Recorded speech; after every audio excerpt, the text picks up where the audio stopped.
Hiya, I want to talk to you about the temperature checks they're doing with the temperature guns, and I want to read you a post which was on Solutions Empowerment, but I do not know where it was reposted from. And there's a couple of things to think about. The very act of pointing a gun at someone's head and normalizing that, particularly towards, well, anyone's head, but particularly the children, it has to have an effect on you at an energetic level, and it's terribly wrong. But there's also other things to think about too, particularly with regard to your pineal gland, which is vitally important and something which is under constant attack and has been for a long time, because it's the bridge, if you will, or the gateway is probably a better one, to the higher energy realms, the spirit worlds.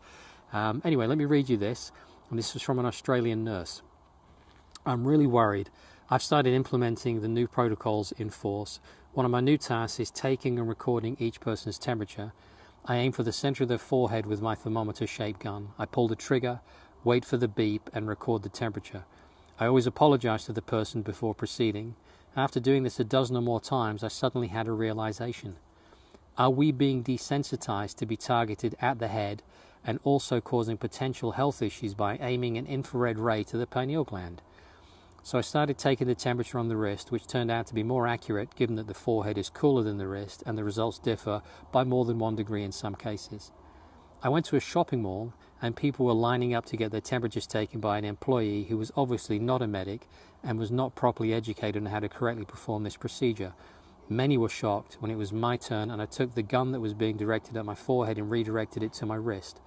I spoke softly but firmly and told the employee that an infrared thermometer must never be pointed at someone's forehead, especially babies and young children.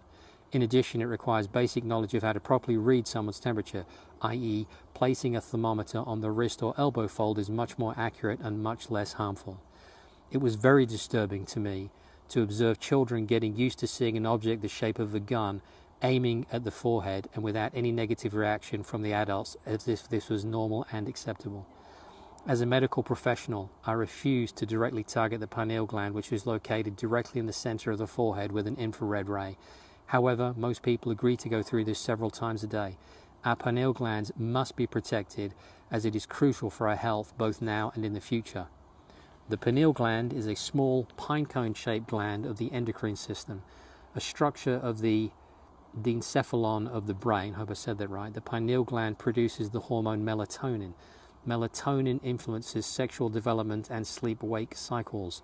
And if you remember from another video I did, melatonin is one of the strongest, if not the strongest, antioxidant. It's absolutely critical for your body's health.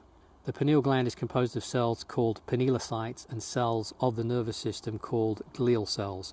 The pineal gland connects the endocrine system with the nervous system, and it converts nerve signals from the sympathetic system of the peripheral nervous system into hormone signals. Over time, calcium deposits build up in the pineal, and its accumulation can lead to calcification in the elderly. Function. The pineal gland is involved in several functions of the body, including secretion of the hormone melatonin, regulation of endocrine functions, conversion of nervous system signals to endocrine signals, causes sleepiness, influences sexual development, influences immune system function, antioxidant activity. Ask yourself, is it ever wise to aim an infrared laser light at the pineal gland?